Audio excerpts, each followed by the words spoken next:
बच्चों, आज आनंद लेना। कार्यक्रम छोटा सा है लेकिन आपको बड़ा आनंद आएगा। और मुझे तो आपको देखकर अपने आप ही एक है ना, आपसे मैं प्रेरणा ले रहा हूँ। उसमें मेरे सामने देश का भविष्य बैठा हुआ है। वंदना पब्लिक स्कूल रेवाड़ी जिले का शायद सबसे पुराना वो स्कूल है जहाँ से पढ़कर एक नहीं ऐसे सैकड़ों स्टूडेंट हैं जो आज डॉक्टर, IPS, IAS और इंडस्ट्रियलिस्ट और बहुत बड़े बड़े पदों को सुशोभित कर रहे हैं। आप अपने इस शानदार स्कूल के लिए एक बार जोरदार ताली दें। आज मैं आपको छोटी छोटी 3 बातें बताऊंगा। उसके बाद जैसा कि माननीय हमारे गुरुजी ने कहा है वो आपके साथ मस्ती भी करेंगे। हम छोटी छोटी 3 बातें जो आपके जीवन को बदल देगी यदि आप उनको थोड़ा ध्यान से सुनेंगे तो। एक शिष्य ने अपने गुरु चाणक्य से कहा, कौन है उनके गुरु का नाम क्या है? चाणक्य। आपने सभी ने नाम सुना होगा। बहुत हमारे सनातन के बड़े मतलब महान योद्धा हुए हैं। वो अपने आप में विद्वान भी थे और योद्धा भी थे। उन्होंने शपथ ली थी कि मैं मगध का साम्राज्य समाप्त करके ही अपनी चोटी को बांधूंगा, और उन्होंने वो करके दिखाया। यानी वो जो संकल्प करते थे उसे वो पूरा करते थे। अब मैं आपको आपके काम की बात बता रहा हूँ, ध्यान से सुनना।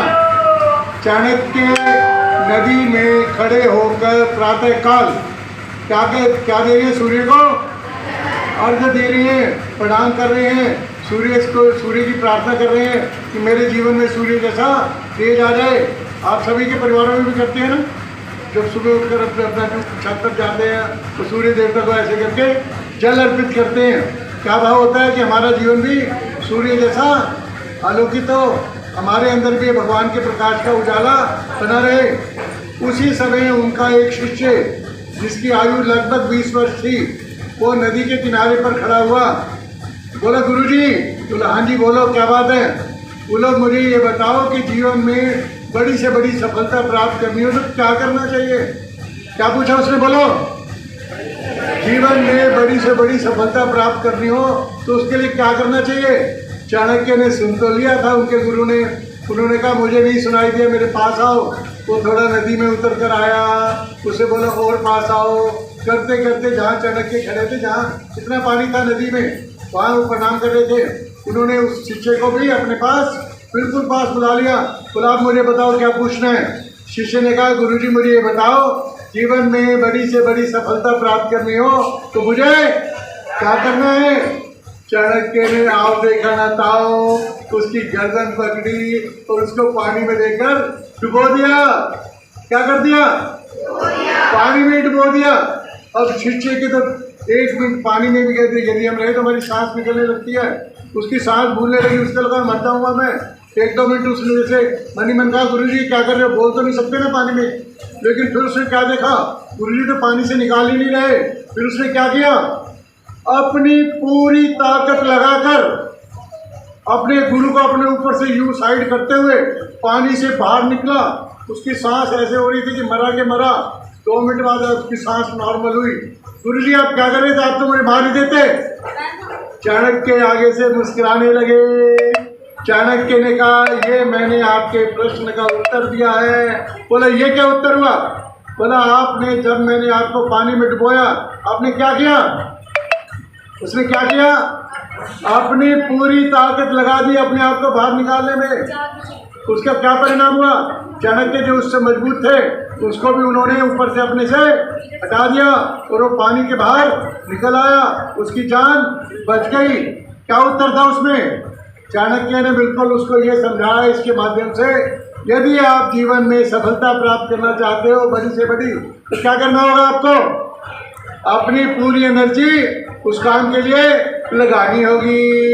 एक बार चाणक्य के लिए जोरदार तालियां बजा दो। मैं कल सर से मिला। सर ने मुझे क्या बताया? हमारे वंदना पब्लिक स्कूल के सभी बच्चों को हम क्या बताते हैं? सबसे पहले अपने जीवन में बड़े से बड़ा लक्ष्य रखो। अपना जो आपका जो जीवन का उद्देश्य इतना ऊंचा हो कि आपके पास आलस करने के लिए एक पल भी ना हो। वो कहते थे कि अपने जीवन में इतना बड़ा लक्ष्य रखो कि आप अपना एक समय, एक मिनट उसका आप क्या करो? सदुपयोग करो। स्वामी विवेकानंद का नाम आप सभी ने सुना है। स्वामी विवेकानंद सभी विद्यार्थियों के लिए बहुत बड़े आदर्श थे, आज भी आदर्श हैं। उन्होंने उनके अंदर एक बहुत बड़ी क्या चीज़ थी, कॉन्सेंट्रेशन, यानी एकाग्रता। जो भी काम करो ध्यान से करो, ऐसा वो कहते थे। यानी आप भोजन करने के लिए सुबह नाश्ते की टेबल पर बैठे हो तो पूरा आनंद भोजन का लो। जब आप नहाने लगते हो तो नहाते समय क्या सोचो कि मेरे ऊपर क्या हो रहा है। मैं मान लो मेरे मस्तिष्क में ब्रह्मा जी विराजमान है, शिव जी विराजमान है, इनका मैं क्या कर रहा हूँ, अभिषेक कर रहा हूँ। और लेकिन जब पढ़ने के लिए बैठ जाओ, क्लास में मैडम आपको कुछ भी पढ़ा रही है तो पूरा ध्यान कहाँ लगाओ, कहाँ लगाओ। यदि आप क्लास में अपनी मैडम की बात, टीचर की बात को ध्यान से सुनोगे, मैं आपको दावे से कहता हूँ, आपको घर जाकर रिवाइज करने की भी जरूरत नहीं पड़ेगी। जो वो बता रही है आपने ध्यान से सुना, आपको वहीं याद हो गया। ये यदि आप ऐसे, उन्होंने कैसे बताया, स्वामी विवेकानंद ने, कॉन्सेंट्रेशन कैसे बनती है हमारी। कहते हैं स्वामी विवेकानंद अमेरिका में एक पार्क में खड़े हैं। उस पार्क में एक जगह ऐसा बना हुआ है कि झरने का पानी नीचे बहता हुआ आ रहा है, ऊंचे से नीचे होता है ना, वाटरफॉल बना देते हैं। और वहाँ पर क्या हो रहा है कि उन्होंने, कुछ लोगों ने वहाँ पर एक गेम खेला हुआ है, गेम बनाया हुआ है, उसके लिए वो चार्जेस लेते हैं। उन्होंने पार्क में जहाँ पानी नीचे आ रहा है, 12 प्लास्टिक के अंडे एक जगह पर अलग अलग करके बांध रहे हैं। पानी जब ऊपर से आता है तो अंडे क्या करते हैं, पूरे हिलते रहते हैं। और एयर पिस्टल उनको दी जाती है कि आप, जो बच्चा इनमें से 12 में से 6 का निशाना ठीक लगाएगा उसको 1000 रुपये इनाम मिलेगा। नहीं तो उसके लिए कुछ चार्जेस देने पड़ते थे ना। वहाँ एक एक करके 50 लड़के आए, 50 लोग जो घूमने आए वहाँ पर, किसी का भी निशाना नहीं लगा। 6 तो क्या, 1-2 अंडों को भी निशाना नहीं लगा। स्वामी विवेकानंद सब देख रहे थे दूर से, मुस्कुराने लगे। वहाँ के लोगों को लगा कि हमें ये क्या कर रहे हैं, चिढ़ा रहे हैं। उन्होंने कहा आपको आता है क्या निशाना लगाना। स्वामी विवेकानंद ने कहा मैंने कभी जीवन में एयर पिस्टल को नहीं चलाया, लेकिन यदि आप मुझे कहेंगे तो मैं इसका इस्तेमाल करके देख सकता हूँ। और मुझे विश्वास है कि मैं 12 के 12 अंडों को क्या कर सकता हूँ, स्टॉप कर सकता हूँ।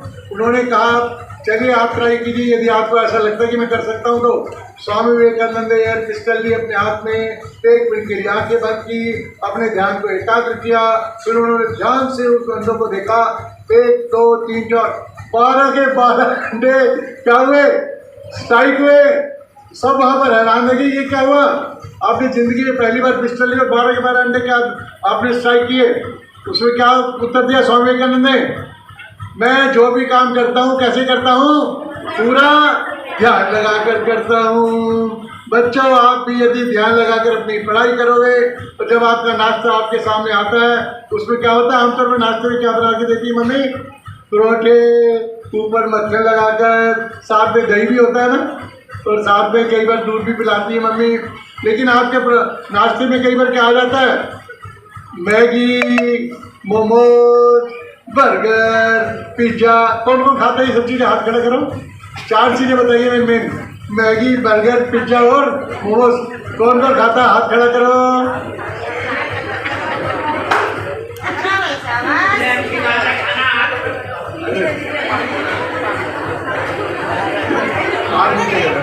एक बार थैंक यू, अपने लिए ताली बजा दो एक बार।